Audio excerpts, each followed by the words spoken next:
Okay. Good evening, guys. Today, I am in a evening walk with Colonel Balwant Singh जी.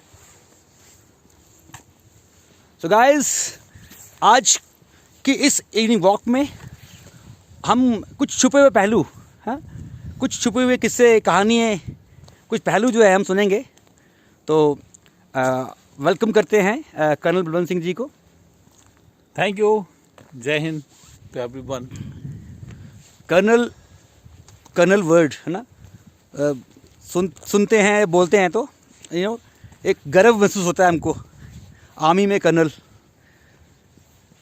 एक journey जो आपने शुरुआत की है फ्रॉम एक विलेज गन्नई से, और उसके बाद आपने एक काफ़ी ज़्यादा कहते हैं ग्रेशियस, बहुत ज़्यादा जो है एडवेंचरस लाइफ जीते हुए आप एक कर्नल रिटायर हुए हैं. जर्नी बड़ी एक्साइटिंग रही होगी. या ऑफ कोर्स जर्नी बहुत इंटरेस्टिंग रही. और ये जर्नी जो भी मैंने लाइफ में अचीव किया, इसका पूरा श्रेय मैं अपने फादर साहब को देना चाहूँगा. वो एक सेकेंड वर्ल्ड वॉर के बैटन थे. दूसरे महायुद्ध में उन्होंने जब पार्टिसिपेट किया तो वो एक ब्रिटिश इंडियन आर्मी के सोल्जर बन के 1939 में फौज में गए थे. और उसके बाद में लड़ते लड़ते सेकेंड वर्ल्ड वॉर में as part of allied forces Malaya, Singapore और उसके आगे चले गए. और वहाँ से फिर 1945 में जब वार ख़त्म हो गई तो फिर वापस हिंदुस्तान आए. तो उनके फुटप्रिंट्स फॉलो करना मेरा एक ड्रीम था.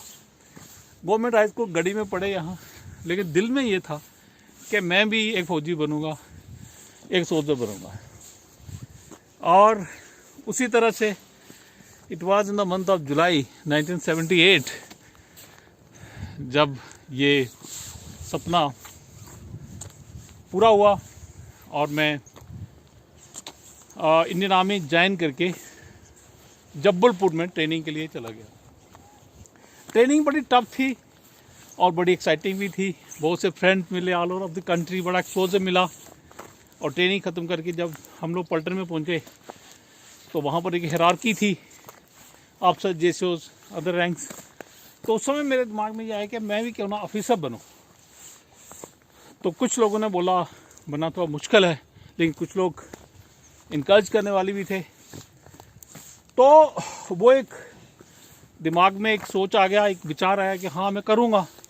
और जब कुछ लोग बोलते थे कि थोड़ा मुश्किल है तो मैं उनको यही कहता था कुछ भी मुश्किल नहीं है लाइफ में अगर आपने ठान ली तो, और मैं बनूँगा.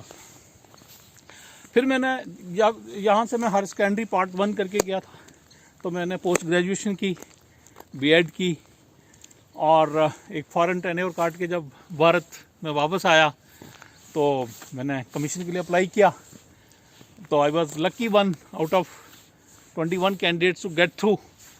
और यूनिट में जब मैं वापस गया लेफ्टिनेंट बन के, तो ऐसा लगा कि मैंने जो कुछ सोचा था वो इस धरती के आशीर्वाद से, इस माटी के आशीर्वाद से, इस गांव के बड़े बुजुर्गों के आशीर्वाद से, बाकी लोगों के आशीर्वाद से, और समझ लो एक भगवान का भी हाथ रहा ऊपर, और ड्रीम अचीव कर लिया. उसके बाद एज इट इज़ फौज में काफ़ी कुछ एवेन्यूज़ मिलते हैं, बहुत कुछ ऐसा प्लेटफॉर्म मिलता है जहाँ से आप फौज में बहुत कुछ इम्प्रूव कर सकते हो. तो क्योंकि मैं एक जवान से बना था तो बहुत चीज़ें मुझे पता थी कि कहाँ से हमने कुछ इम्प्रूवमेंट्स करनी है जवानों के लिए. और वही इम्प्रूवमेंट जो जिस लाइफ में मैं रह के गया था वहाँ पर हमने पूरी इम्प्लीमेंट की. मैं जहाँ भी रहा लोग इतने खुश रहते थे क्योंकि उनको ये रहता था कि भाई साहब अगर साथ में हैं तो हमें कोई प्रॉब्लम नहीं है. चाहे वो रेगिस्तान हो राजस्थान का, चाहे अरुणाचल की बर्फ़ से लदे हुए पहाड़ हों, लोगों के साथ वो बच्चे जो कितने भी सोल्जर्स थे मेरे साथ जो भी नौकरी करते थे, दे वर ऑलवेज हैप्पी। और मेरा एक ही सपना था, साढ़े नाल रहोगे, ऐश करोगे और अपनी नौकरी थर्ड से करोगे। चैलेंजेस बड़े फेस किए होंगे जब आपने एक आर्मी में सोल्जर से जब आपने ऑफिसर रैंक के लिए स्ट्रगल की होगी, तो चैलेंजेस बड़े फेस किए होंगे। हाँ, चैलेंजेस, क्योंकि आपको अपनी ड्यूटी भी करनी है और ड्यूटी के साथ साथ आपने अपनी प्रेपरेशन भी करनी है, आपने अपनी सिविल क्वालिफिकेशन भी बढ़ानी है। तो जब भी टाइम मिला, रात के अंधेरे में भी लोग, क्योंकि सोने का टाइम होता था, तो यहाँ पर भी मुझे मौका मिलता था आगे कुछ अपनी मॉस्किटो नेट या उसको आगे करके एक साइड में एक बल्ब जगा के रात को स्टडी करता रहता था। अच्छा। और जब छुट्टी आता था, हाँ, तो यहाँ एग्ज़ाम दे के, और एक लक अच्छा रहा, मैं किसी भी एग्ज़ाम में हमेशा फेल नहीं हुआ कभी। अच्छा। हमेशा सफलता ही मिली और वो सफलता आपके सामने है। आज मैं जो भी हूँ वो सब ईश्वर की कृपा है और सब लोगों का आशीर्वाद है, और मेहनत तो खैर उसमें है ही है, ऑफ कोर्स।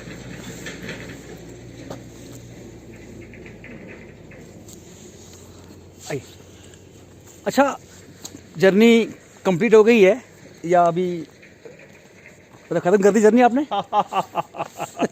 ये क्वेश्चन आपने बहुत अच्छा पूछा कि I am retired but I am not tired. अभी तो एक्चुअल में जर्नी, एक नई जर्नी शुरू हुई है। मैं देखता हूँ कि आज हमारे जो जवान हैं, नौजवान ज़्यादा उस रैक्स में जा रहे हैं, यहाँ पर उनको नहीं जाना चाहिए। ड्रग्स लेने की कोशिश कर रहे हैं, और अगर थोड़ी सी बात होती है तो उसमें वो लोग घबरा जाते हैं, फ्रस्ट्रेट हो जाते हैं। मेरा उनके लिए एक मैसेज है कि ज़िंदगी में किसको कभी असफलता नहीं मिली। हर एक आदमी की ज़िंदगी में डिफ़िकल्ट टाइम आता है, लेकिन उस समय हिम्मत अपनी बरकरार रखनी है और बड़ा कुछ करने की ही सोचना है। ड्रग्स आदमी को अंदर से खाती है, उसको बिल्कुल उसकी तरफ आपने देखना भी नहीं। आपने देखना है कि आपके सामने पॉजिटिविटीज, सकारात्मक सोच क्या है, उसकी तरफ बढ़ना है। हर एक के अंदर बहुत से गुण हैं, उन गुणों को पहचानना है। कोई किसी से काम नहीं होता, सिर्फ पहचानने की जरूरत होती है। मैं अपनी बात कर रहा हूँ। जब लोगों ने बोला कि नहीं ये तो बड़ा मुश्किल है, आप तो गाँव से आए हो, आपको अंग्रेजी नहीं आती है, आप तो अफसर बनना आपके लिए आसान नहीं है, तो मैंने बोला आसान है और मैं उसके लिए पूरी मेहनत करूँगा। और आज जैसे कि सूरज जी हमारे साथ हैं, पूछ रहे हैं कैसी रही जर्नी, तो no doubt it was challenging but it was everything possible.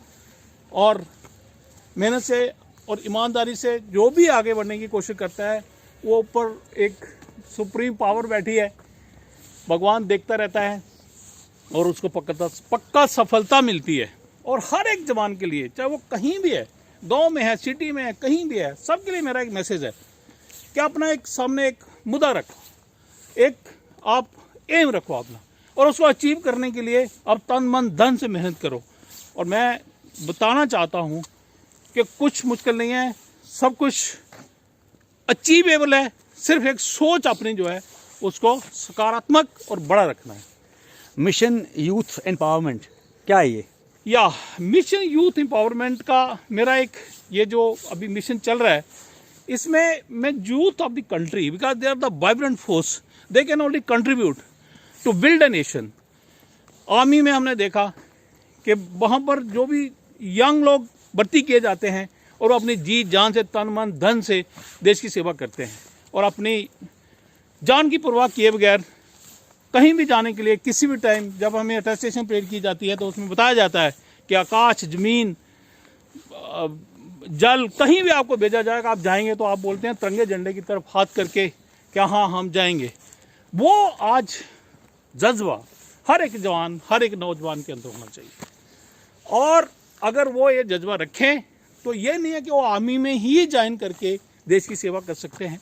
Army तो एक फ्रंट है उनके लिए, एक अपॉर्चुनिटी है उनके लिए, लेकिन अगर वो कहीं उस में कभी नहीं कर पाते हैं उसको, तो भी बाहर बहुत सी एवेन्यूज़ हैं, अपॉर्चुनिटीज़ हैं, वो मैं उनको बताना चाहता हूँ कि यह करो और देश की सेवा में लगे रहो। अच्छा, लास्ट में मैं आपसे पूछूंगा, दो ऐसे लम्हे, एक ऐसा लम्हा जिसे फ़ौज में आप हमेशा याद रखेंगे और ऐसा एक लम्हा जिसे आप भूलना चाहेंगे। ये क्वेश्चन आपने काफ़ी इमोशनल पूछ लिया है लेकिन अभी आपने पूछ ही लिया तो इसका ये है कि I loved my parents too much, my dad, my mother. लेकिन जब mother when she left this world for heavenly award तो मैं उनके साथ नहीं था। मैं उस समय नॉर्थ ईस्ट में पोस्टर था, उन दिनों फ़ोन्स भी नहीं होते थे, किसी तरह से मेरे तक खबर पहुंची और जब तक घर पहुंचा तो तब तक बहुत देर हो चुकी थी। और खुशी का लम्हा, yes, my mother also wanted that मैं ऑफिसर बनूं, क्योंकि फादर साहब इस खुशी को नहीं देख पाए थे, लेकिन माँ ने देखा। और जब मैं ऑफिसर बन के घर में आया तो my mother was very happy end of course that was the happiest moment of my life. एक क्वेश्चन में से मुझे अभी याद आता है और मैं चाहता हूँ, जब आप सोल्जर थे, आपके दोस्त, जब आप ऑफिसर रहे, दोस्त जिन्हें बहुत मिस करते हैं। हाँ, ऑफ कोर्स आज भी मुझे याद आती है तो मैं इमोशनल हो जाता हूँ। जब हमने फ़ौज में एंट्री ली थी उस समय के दोस्त कहाँ कहाँ पूरे कंट्री में, कुछ वर्ल्ड में बाहर भी चले गए होंगे, सब सेटल्ड हैं। कईयों से बात करने का मौका मिलता है तो बड़ा मज़ा आता है, कईयों के कॉन्टैक्ट्स ढूंढने की कोशिश करता हूँ, मिल जाते हैं, उनसे बात करता हूँ, बड़ा मज़ा आता है। शायद ये वीडियो पहुंचेगी ना तो कॉन्टैक्ट जो है वो मिल जाएगा, आप मैसेज ज़रूर कीजिएगा। थैंक यू, है ना? Thank you, thank you. हाँ, और याद रखिए कि आपके साथी वही है ना, एक साथी और भी था, है ना, बस इतना याद रहे, एक साथी और भी था, तो साथी आपके याद रखते हैं। अगर आपको ये वीडियो अच्छी लगी और अगर आप चैनल पे नए भी हैं तो काइंडली शेयर कीजिए, लाइक कीजिए, चैनल को सब्सक्राइब करना मत भूलिए। Join Indian army. जय हिंद। जय हिंद। God bless.